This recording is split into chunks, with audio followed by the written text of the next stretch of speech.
여러분 이번 시간에는 온대성 저기압에 대해서 공부해 보도록 하겠습니다.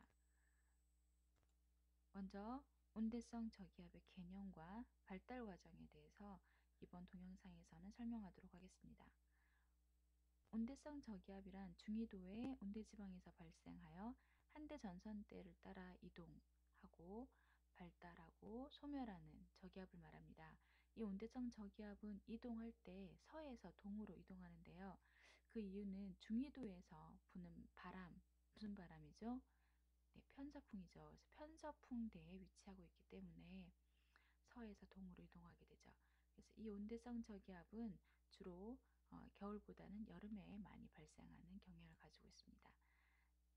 이 일기도에서는 온대성 저기압을 발견할 수 있습니다. 우리나라에 영향을 미치고 있는 L이라고 적혀 있는데 low, 즉 저기압이 위치하고 있어서 여러분들이 주변보다 더 이 기압이 낮다는 것을 확인할 수 있습니다.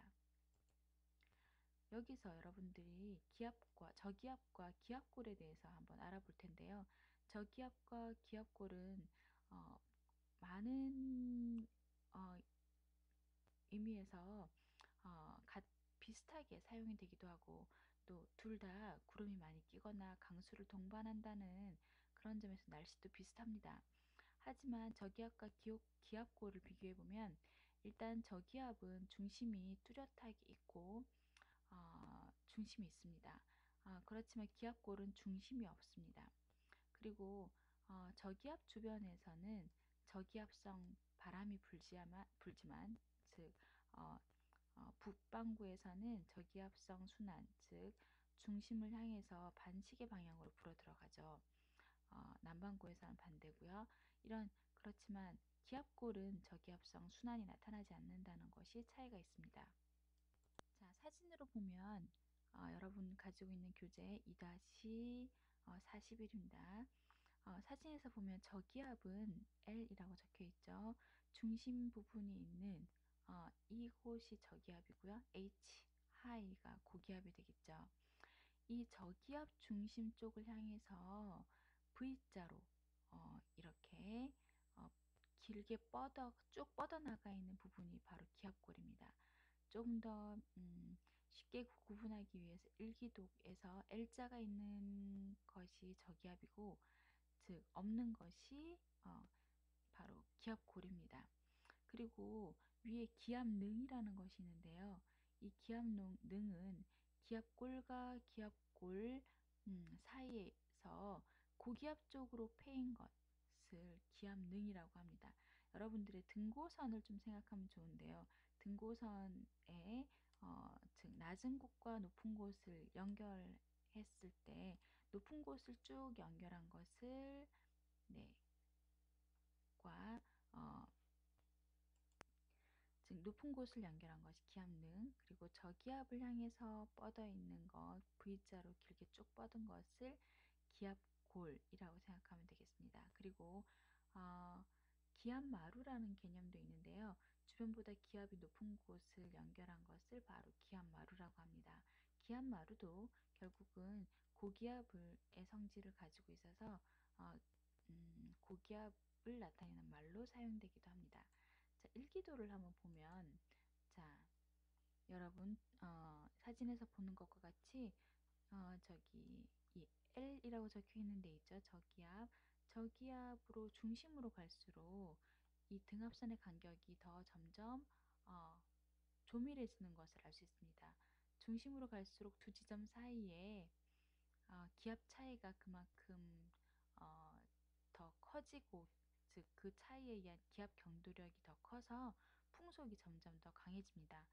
이것은 고기압과 반대인데요. 고기압은 사실 고기압의 중심에서는 그렇게 큰 차이를 볼 수 없고요. 고기압의 가장자리에 들었다 이렇게 얘기하는데 고기압의 가장자리에는 더 기압 경도력의 차이가 크게 나타나는 것을 알 수 있습니다. 바람의 세기도 여기가 기압 경도력이 크니까 더 커지겠죠.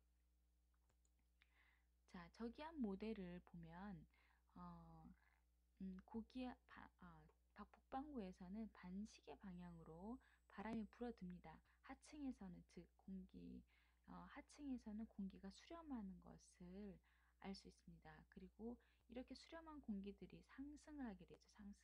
상승을 하게 되면 단열 팽창을 하게 되면서 냉각이 되죠. 이게 냉각이 되면 어, 공기 덩어리가 응결이 됩니다. 온도가 내려가면 응결이 되는 거죠. 그래서 구름이 생성되고 강수를 형성하게 됩니다. 자, 이것은 어, 전형적인 우리나라 가을 날씨를 대표하는 그런 일기도입니다. 여기 보면 우리나라는 고기압의 중심에 고기압 영향을 받고 있기 때문에 어떤 날씨를 알 수 있을까요?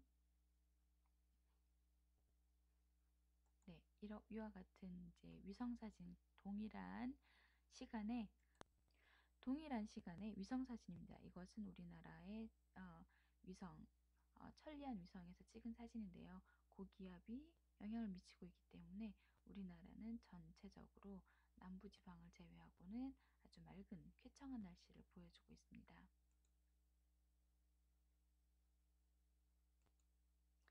온대성 저기압의 발달 두 번째로 토픽으로 넘어가도록 하겠습니다. 온대성 저기압의 발달 과정은 먼저 전선의 발달 단계입니다.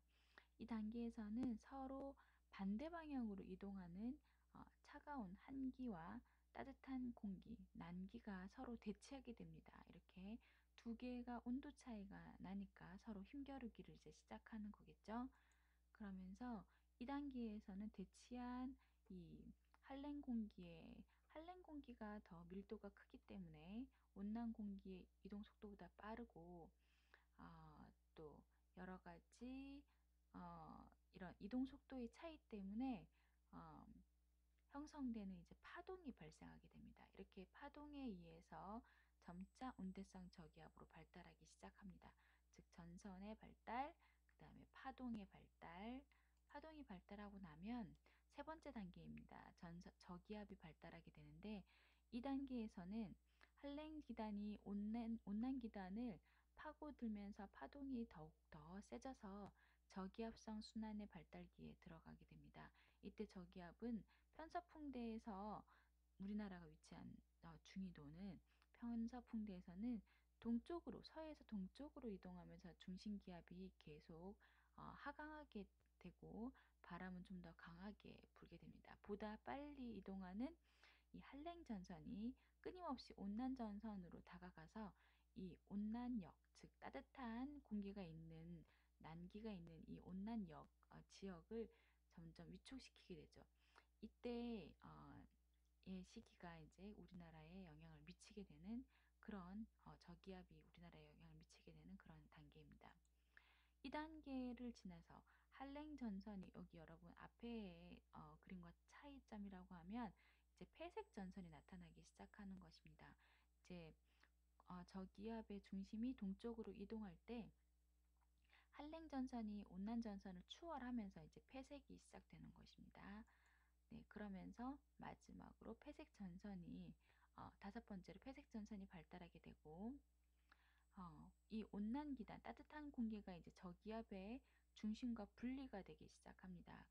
이 때문에 온난한 공기가 공급이 되지 않기 때문에 더 이상 따뜻한 공기가 공급이 되지 않기 때문에 저기압의 중심에는 한랭 공기만 주위를 계속 선회하게 됩니다. 마지막 단계에서는 이제 두 공기가 서로 이제 섞였죠. 그래서 온도 차이가 없어지고 밀도 차이도 이제 소멸하게 되면서 이 저기압은 사라지게 됩니다. 그리고 풍속도 약해져서 저기압이 이제 일기도에서 사라지게 되는 거죠. 그래서 온대성 저기압의 에너지는 기층의 위치 에너지라고 부를 수 있습니다. 즉 차가운 공기와 따뜻한 공기가 그 밀도 차이에 의해서 위치 에너지가 발생하게 되는 게 가장 큰 특징이 되겠습니다. 처음엔 따뜻한 공기랑 어, 차가운 공기가 섞이지 않을 때 전체적인 무게 중심이 한 중간 정도에 위치했는데 온대성 저기압이 발달하면서 이 두 공기가 이동을 하게 되는 것입니다. 그런데 한랭한 공기가 더 밀도가 높고 더 무거워서 전체적인 무게 중심이 약간 위쪽으로 있게 되고 이와 같이 전체적인 무게 중심이 아래쪽으로 이동하는데 그런 과정에서 위치 에너지가 이제 발생하게 되고 이때 발생된 위치 에너지가 온대성 저기압의 에너지원이 된다라고 볼 수 있습니다.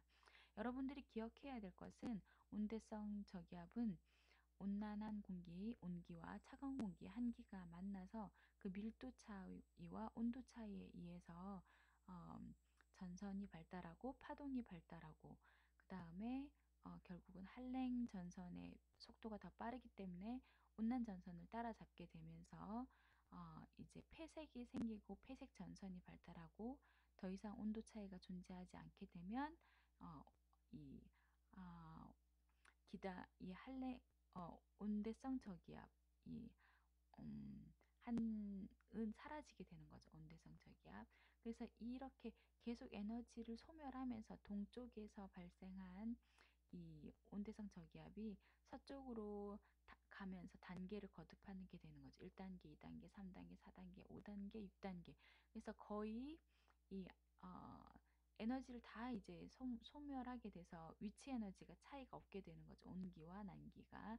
그렇게 되면서 에너지를 다 소모해서 소멸하게 되는 곳이 거의 이제 대개의 경우에 알류산 열도에서 소멸하게 됩니다. 그래서 온대성 기다 저기압의 무덤이다라고 하는 말이 여기서 생겨나게 되었습니다. 지금까지 온대성 저기압의 개념과 발달 과정에 대해서 설명했습니다.